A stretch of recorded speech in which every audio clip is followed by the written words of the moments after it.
Hi, this is Moroney of Thinking Directions.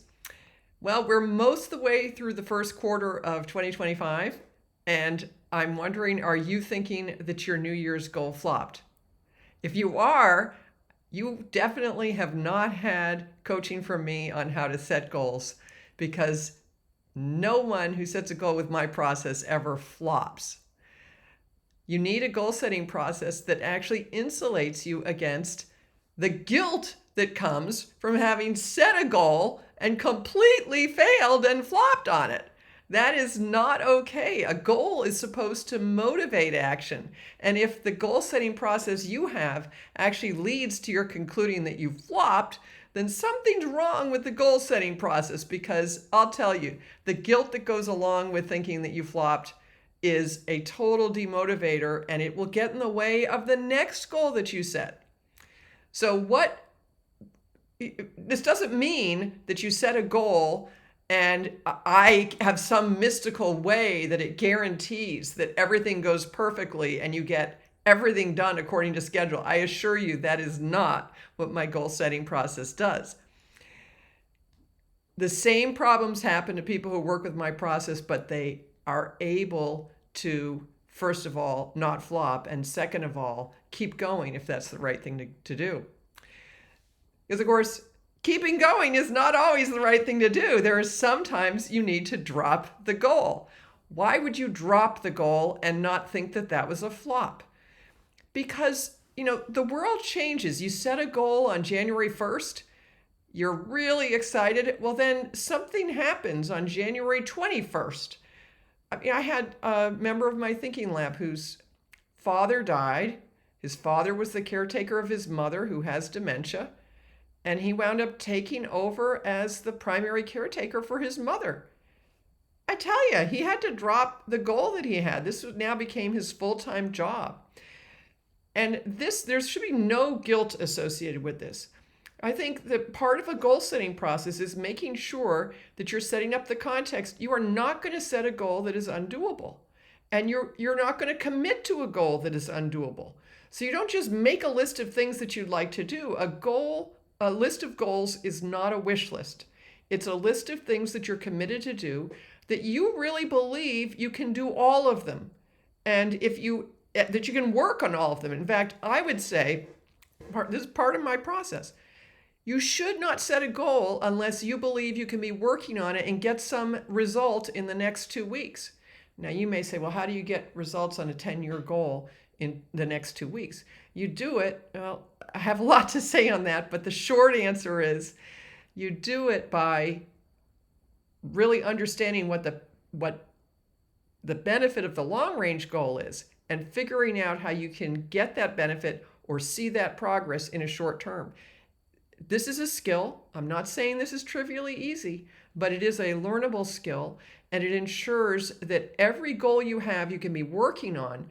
And this helps make sure that you haven't set too many goals, because that's another way you can flop and feel guilty, is that you set goals that you really can never work on. You will feel guilty if you don't work on a goal that you've set. So don't do that. And you need a process that can help you figure out, can you actually commit to this? That's what a good goal setting process does. It puts it in the context of your whole life and makes sure that you can, in fact, commit to this, which sometimes means decommitting from something else. That's dropping, not flopping. And that, when it's intentional, can be a very rational thing to do. Now, the other reason sometimes people think that their plan flopped is because they changed their plan a lot. And in most cases, what I would say they did is they pivoted. So pivoting it's a known thing. Entrepreneurs pivot all the time. I've been working on a book for quite a while, and my most recent pivot was a huge pivot. I thought I had a very clear structure for the book. I thought I had 3 clear sections, and I was having tremendous difficulty explaining things. And everything it seemed like I needed to explain everything all at once. I couldn't do it in the order that I thought. And so I really put on my thinking cap, and I realized, and I figured out, okay, so what order do I need to do this? And I've now pivoted, and what used to be, I thought, one book is really 3 books. and I'm working on the first book. And this is a major pivot. But this was in no way my plan flopping. This was information I could not have gotten if I had not been working the plan that I made. Part of the purpose of a plan is to get you into action. The goal is to set and motivate action, and the plan, which is basically just the detailed goals. So, right, you have 10-year goal. So then you have like a 1-year objective and maybe a 3-month objective. And then you need like a 2-week key result that you're going to get done. I do use the OKR system because I think it's helpful to have that degree of clarification.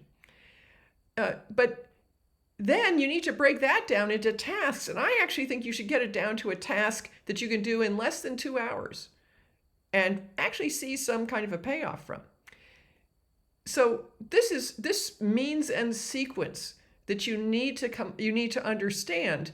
You set that up when you plan the goal. You actually get clear on sort of what the long-term goal is, what the payoff from that is, what are the shorter term. I think you always need to have, at the very least, a 2-week key result and some objective that's less than 3 months. If you don't get it down that fine, you don't have enough clarity about the means to the end to be able to then work on this on a daily basis.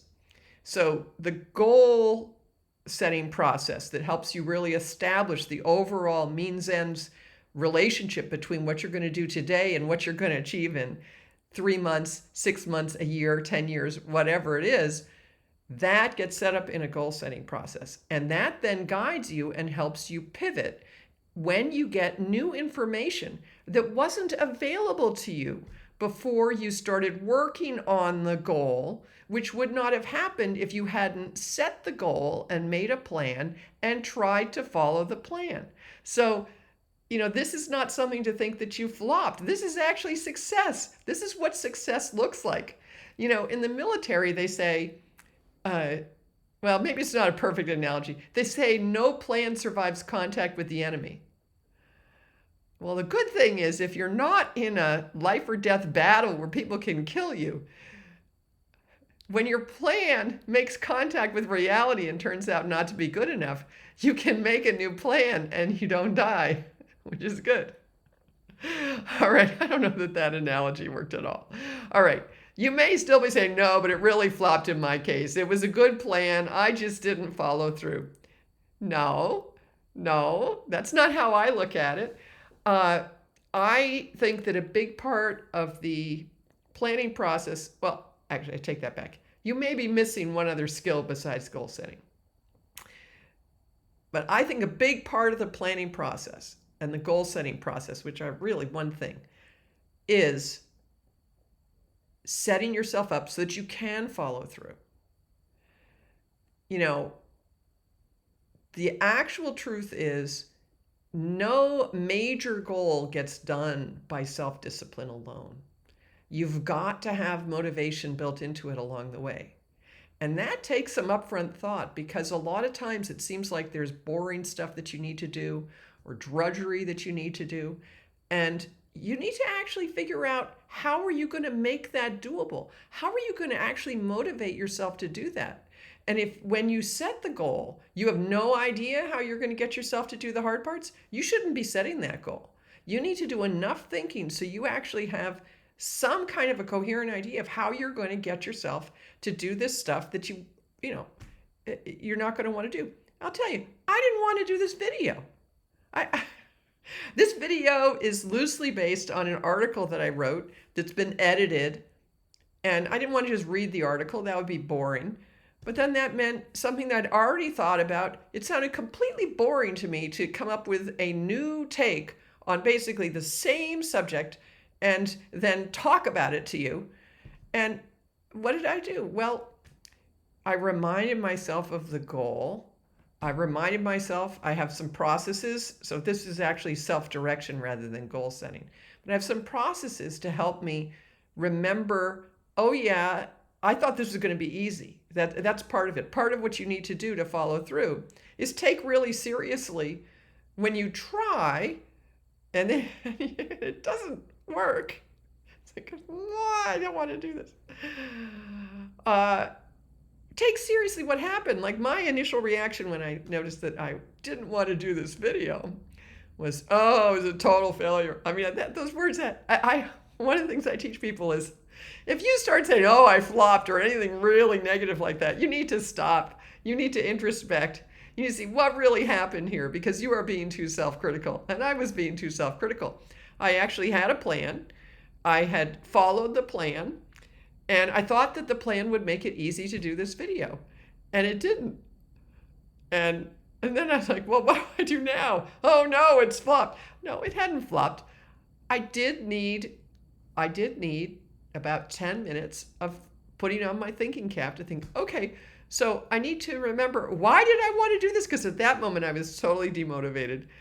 And what could make this interesting? Because for me, that was the big value. That's the thing I teach people. You need to get enough self-understanding so you can tell what in fact motivates you. And you need to know how your goal is in fact going to motivate you. And you know how I motivated this?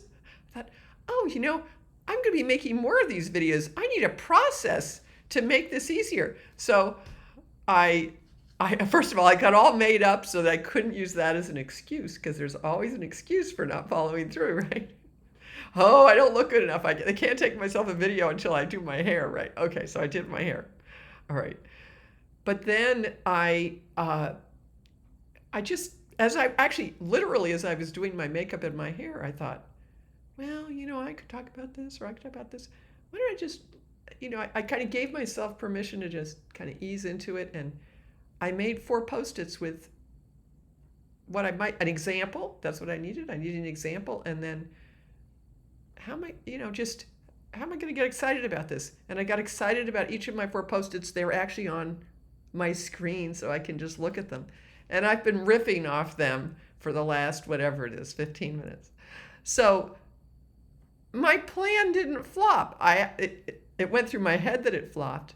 But because I set my goals in terms of values that I have, and I know my values, if the plan turns out to not actually motivate or guide action, I know the bigger goal, so I can make a little teeny pivot in just the how-to right now. And I actually didn't have to drop any goal. I didn't have to drop any goal. I didn't have to change the goal. I just achieved the goal in a little different way from how I planned.